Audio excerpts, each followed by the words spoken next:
तर आज मी तुम्हाला दाखवत आहे अस्सल महाराष्ट्रीयन खमंग आणि पौष्टिक असं भाजणीचं थालीपीठ। मंडळी, आज मी तुम्हाला नुसती थालीपीठ कसं करायचं हे दाखवणार नाहीये, तर त्यासाठी लागणारी जी भाजणी असते आणि त्या भाजणीत लागणारं धान्य किंवा डाळी त्या कशा घ्यायच्या, किती प्रमाणात घ्यायच्या, कशा भाजायच्या आणि त्यापासून सुगंधी अशी भाजणी कशी तयार करायची याची सविस्तर माहिती देणार आहे। त्यासाठी व्हिडिओ शेवटपर्यंत बघत राहा।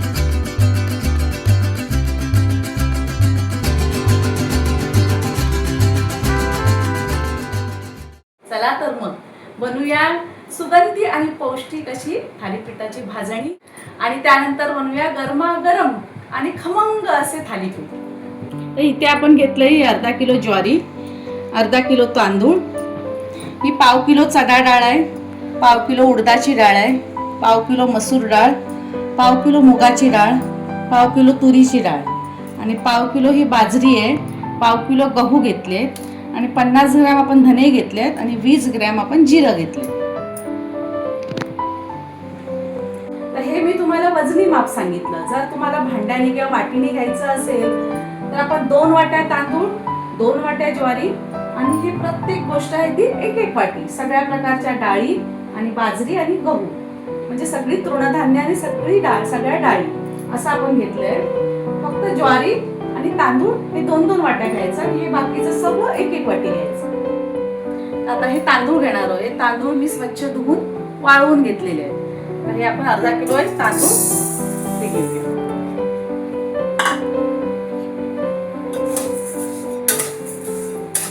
हे आपण तांदूळ भाजूया।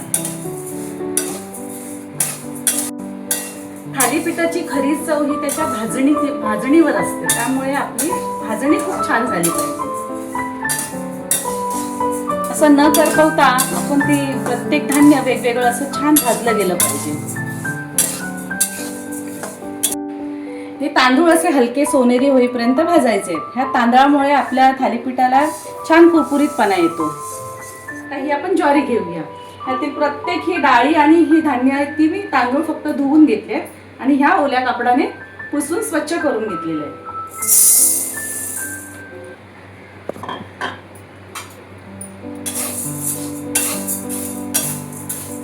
आपण भाजल्यानंतर जी धान्य आहेत ती अशी सुती कापडावर काढून घेणार आहोत, कारण त्याला ते पाणी सुटू नये म्हणून। चला आता आपली ज्वारी झाली आहे। ज्वारीची आपली पाहू शकता थोडी थोडी लाई फुटायला लागले, इथपर्यंत भाजले। तर त्याला एक कापडावर काढूया।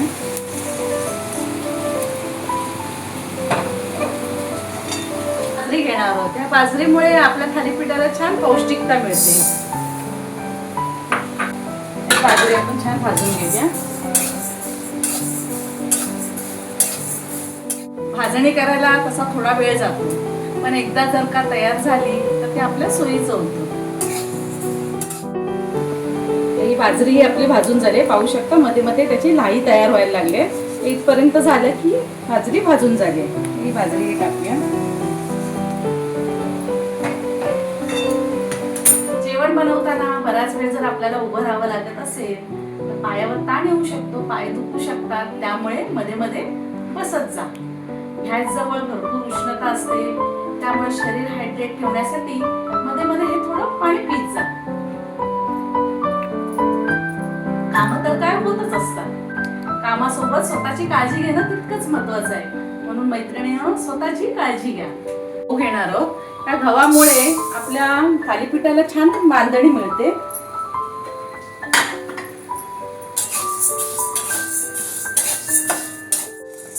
तर गव्हाचा असा तडतड उडण्याचा आवाज आला की गहूही आपले झाले।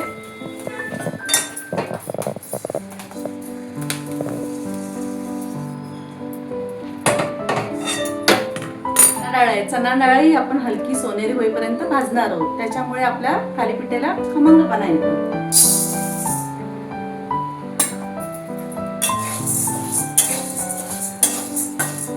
चणा डाळही भाजून झाली आहे, हे आपण काढूया।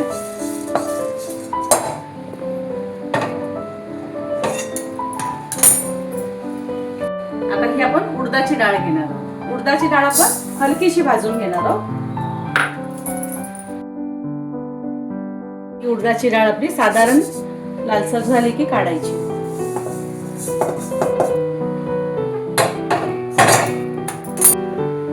आता ही आपण मसूरची डाळ घेणार आहोत.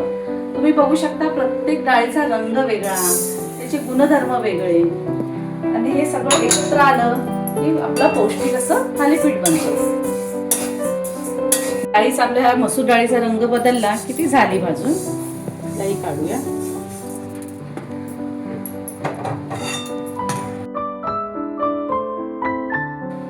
आता ही आपण मूग डाळ घेतोय.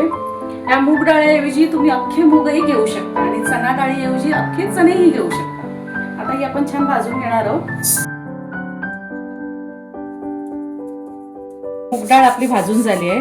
मूग डाळ भाजल्यामुळे त्यातील कच्चेपणा निघून जातो.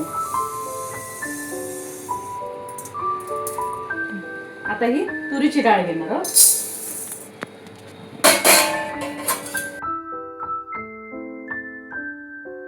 तूर डाळ ही आपली भाजून झाली आहे.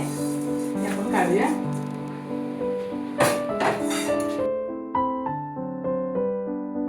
आता धने भाजणार आहोत आपण. या धन्यामुळे आपल्या थालीपीठ भाजणीला छान सुगंध येतो. आणि त्यात थोडं हे जिरं घालणार आहोत.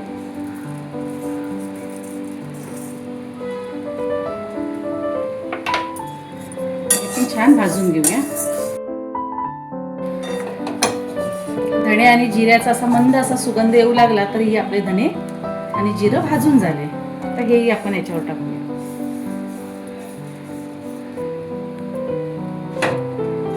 आता आपण सगळं भाजलेलं धान्य आणि डाळी आहेत त्या पूर्णपणे गार झाल्या. त्यात आपण एकत्र मिक्स करून तळणार आहोत.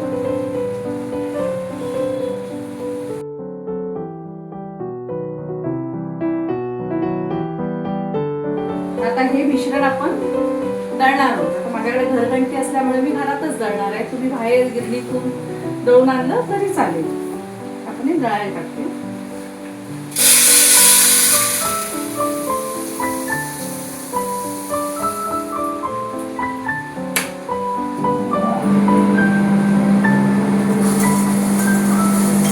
आता हे आपलं दळून झालंय. आता आपण बघूया ते पीठ कसं झालंय ते.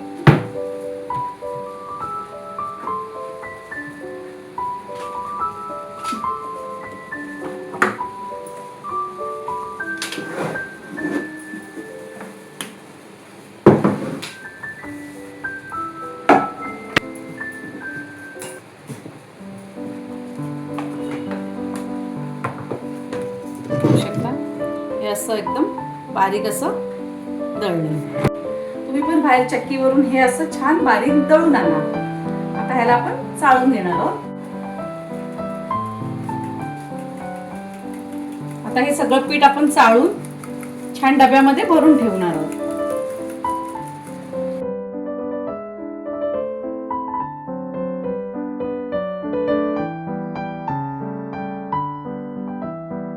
ही अशी आपली ही थालीपीठ भाजणी तयार झाली आहे. ही दळताना किंवा चाळताना अगदी घरभर सगळीकडे सुवास पसरलाय.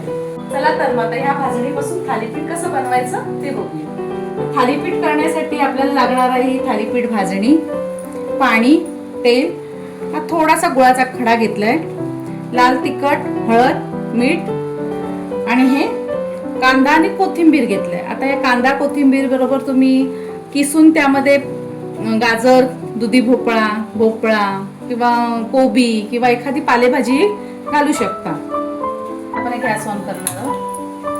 त्यात एक थोडं ग्लासभर पाणी ठेवणार आहोत गरम करायला. पाणी आपण थोडंसं कोमट करणार आहोत आणि त्यामध्ये हा थोडासा गुळाचा खडा घालणार आहोत. आता ह्यात आपण ही भाजणी घेणार आहोत.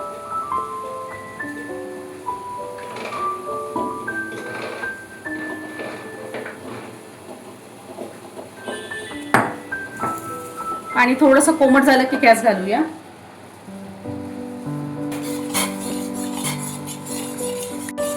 अगदी थोडासा गुळाचा खडा घेतलाय. त्याला थोडा गुळामुळे छान स्वाद येतो. आता या पिठात आपण घालूया कांदा, कोथिंबीर,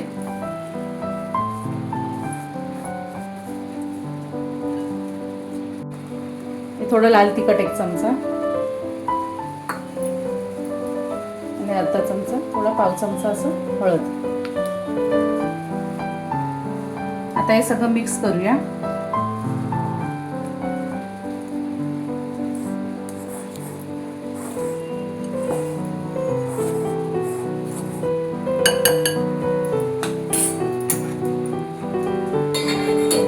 आणि यात थोडं थोडं पाणी घालून असा घट्ट असा गोळा मळूया.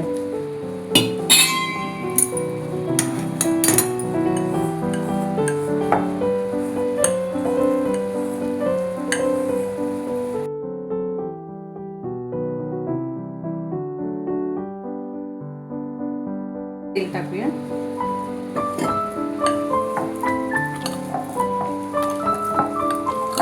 आणि हा गोळा आपण मळून घेतला. आता याचे आपण थालीपीठ थापूया. तर मंडळी, आपण सगळं तयार केलं, पण तुमच्या लक्षात आलं त्यात मीठ टाकायचं राहिलं. आता आपण त्यात मीठ टाकूया. त्या चवीनुसार आपण मीठ घालणार आहोत आणि पुन्हा एकदा आपण त्याला मिक्स करून घेऊया.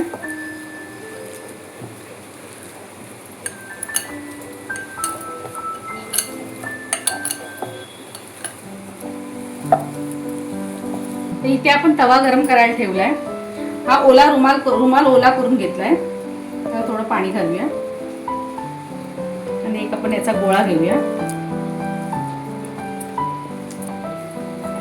आता हा गोळा या रुमालावर ठेवून पाण्याच्या हाताने आपण हे थापणार आहोत.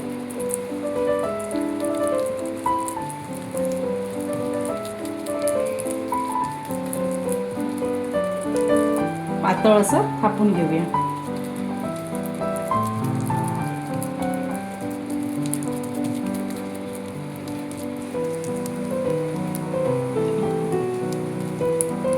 आता याला आपण मध्ये होल करूया साईडलाही. हे होल ह्यासाठी केले जातात की त्यातून तेल सोडलं तर तो आपला जो थालीपीठ आहे ते खरपूस भाजलं जातं.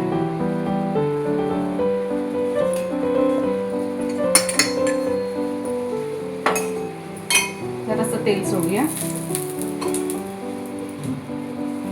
आणि रुमाल आपला हा उलटा करूया.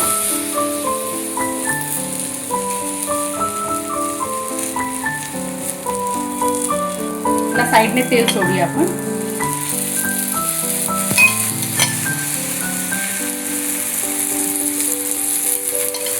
यातूनही तेल सोडूया.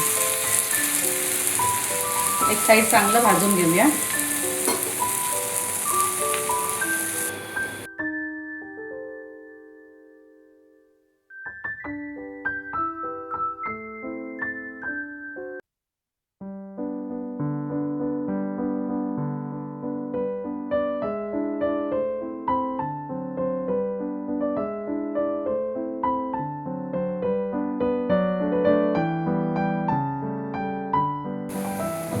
खरपूस भाजून घेणार आहोत.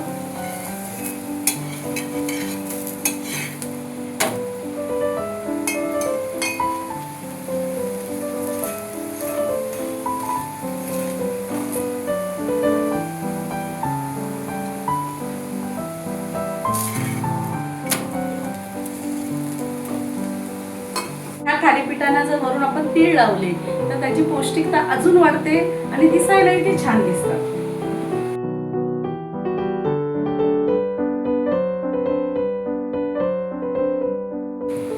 किंवा असे हे तीळ आहेत ते ह्या सर्व पिठात असे मिक्स केले तरीही चालते. असं हे आपलं थालीपीठ तयार आहे.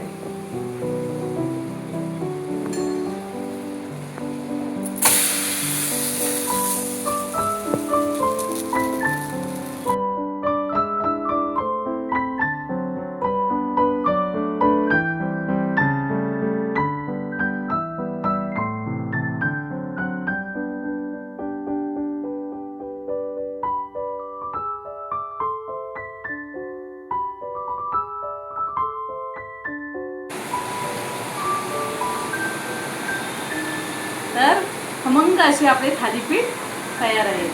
तर तुम्ही हे सॉस बरोबर किंवा दह्याबरोबर किंवा जर घरचं लोणी असेल तर लोण्याबरोबरही खायला देऊ शकता. किंवा हे असेच जरी खाल्ले तरी खूपच छान लागतात. तुम्ही नक्की करून बघा आणि हा व्हिडिओ आवडला असल्यास लाईक करा, शेअर करा आणि आपल्या रहाटेका या चॅनलला सबस्क्राईब करा.